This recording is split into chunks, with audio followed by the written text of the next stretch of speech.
All right, guys, we're going to take a look at the final lesson here, talking about the effects of the Revolutionary War. This is Chapter 9, Lesson 4.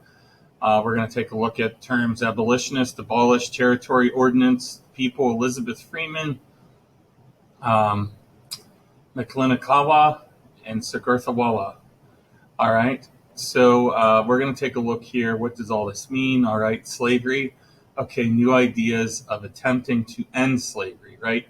The Declaration of Independence all said all men are created equal and so forth, but abolitionists or people that were anti-slavery or against slavery really saw some injustice or some issue with these words, all right, especially since slavery was still taking place, all right, in the 1770s. All right, Elizabeth Freeman was actually an enslaved lady or woman that sued to be free. She had said, I heard that paper, the Declaration read yesterday, and all people were born equal. And the jury actually agreed with her. She won the court trial. 1783, Massachusetts abolished, okay, or it means ended for good, slavery. The northern states also went ahead and abolished slavery as well.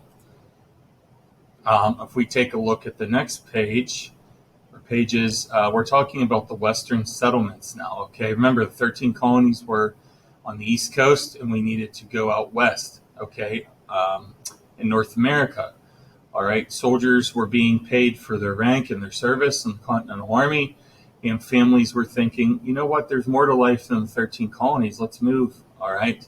So that's what was happening here. You can read about that. Then we go to the Northwest Territory, okay? The Ohio River west and settled the lands north of it. So this area in here, okay, is the Northwest Territory, Ohio, Indiana, Michigan, Illinois, Wisconsin, and Minnesota. Okay, remember, the 13 colonies went down along the East Coast, and now we're looking at the Northwest Territory here in 1787, which today are these states. All right, remember, a territory is land that belongs to a nation or country, but it's not a state. And the big difference is it's never, ever, ever represented in the national or federal government.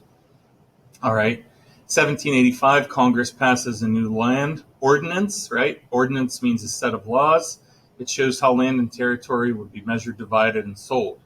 All right.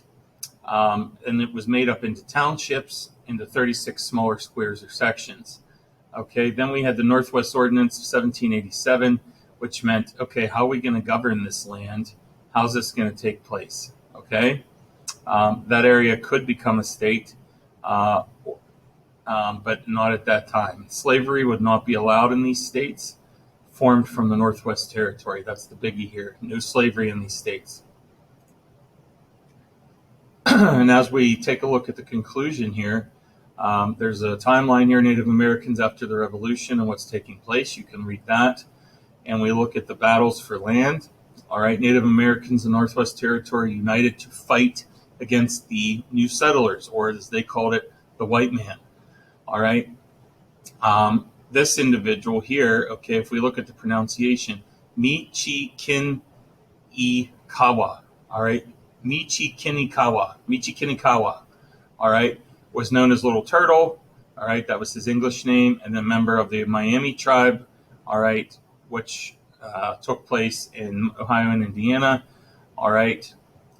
Basically, what's happening here is more and more land is being taken from the Native Americans, the late 1700s, 1795, and so on.